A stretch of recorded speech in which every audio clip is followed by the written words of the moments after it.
Hey everyone, I just finished my first radiation follow-up and all is good still. It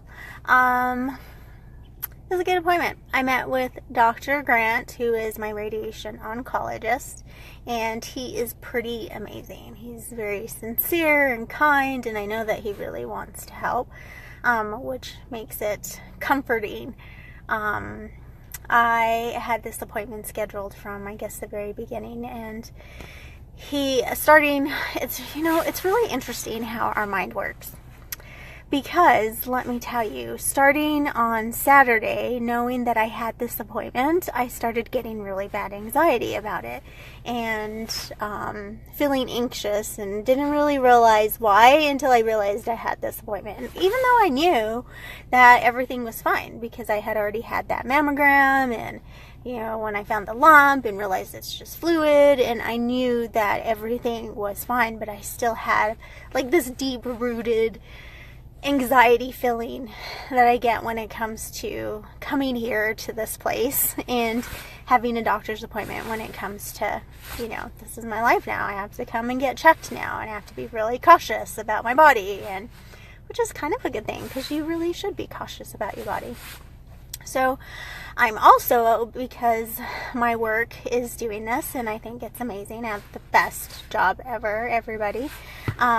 Because they have this program. It's part of our wellness, which also keeps me healthy and accountable for what I eat and not eat, and working out and all that stuff. But they also have this other program where I can speak to a coach that helps me manage stress, because good God knows I'm having some crazy stress with this diagnosis and just trying to get back to somewhat normal or feeling somewhat decent.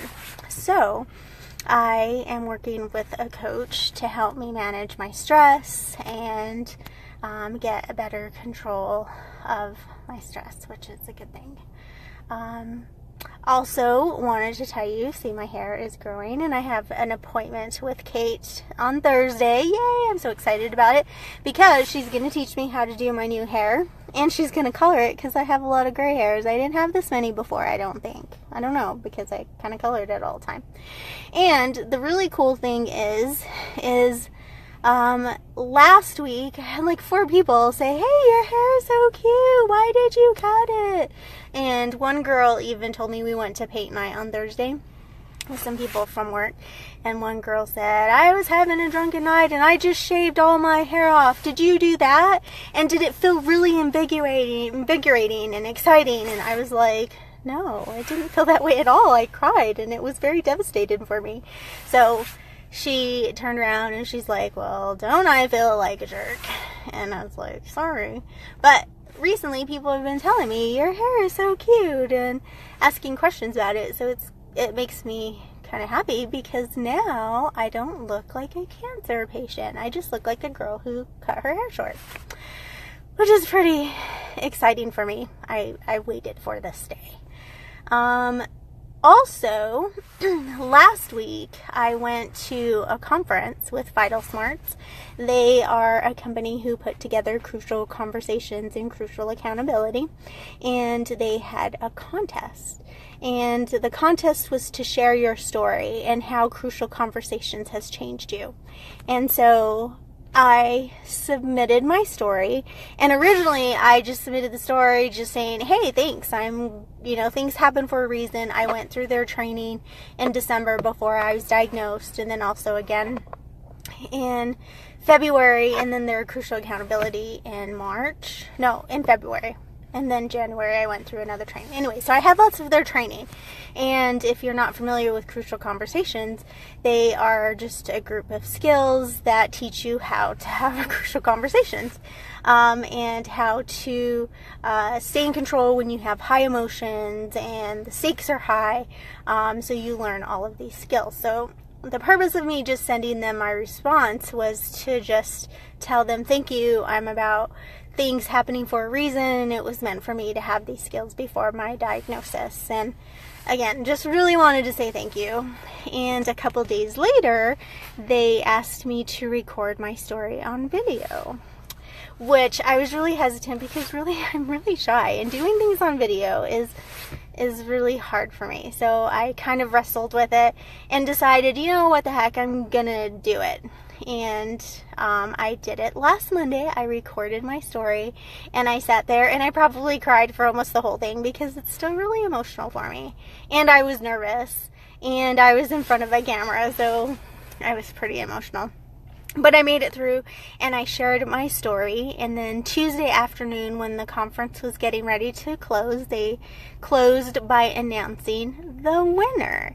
And guess what? I won. I couldn't believe it. I saw them share my story on the screen, but they also shared some other people's story. And then I noticed that the camera guy was in front of me, and I was like, what is he doing? Why is he in front of me? And then the host, Justin Hale, was standing behind me, and he's like, you're Jessica, right? And I was like, yeah, why? And he just kind of sat behind me, and I was like getting emotional because I'm like, oh my gosh, what if I won? What are they going to have me do? Are they going to have me speak? Or are they going to have me go on the stage? So I was kind of freaked out, and I honestly don't remember what they showed on the screen. I know they said some really nice things about me, but I kind of don't remember. They're supposed to send me a video of it, so I'll share it. So I won the contest, which was kind of cool. So I got recognized by my peers for sharing my story and how Crucial Conversations has changed my life, which is pretty cool. And it's, you know, my peers, so my fellow trainers and, you know, professional speakers, and it was pretty cool. I have to say that there's not very often that I really feel proud of myself and really feel like I've accomplished and stepped out of my box, and this is the one time I have. So I was excited and proud of myself, which was pretty cool. Anyways, so I wanted to share that with you, and when I get the video, I'll share it because it's actually pretty cool. So that's all that's going on with me. Life is kind of boring now. I'm just recovering still. Have numbness in my hands as well as my feet. And Dr. Grant said that that would probably stay around for a little while, but eventually it'll go away. I think the worst part of all of this in the recovery is the hot flashes. Oh my gosh, ladies. Hot flashes are the worst thing in the world. So I am trying to manage that. I've been given some medication for it and also for the numbness. So let's see if it works. I don't know. I've been working out more and eating better and overall just living life. I have a new outlook on life, which is good. Alright, so anyways, I wanted to share and hope you all have a great day, and I will talk to you soon. Thanks, love y'all, bye.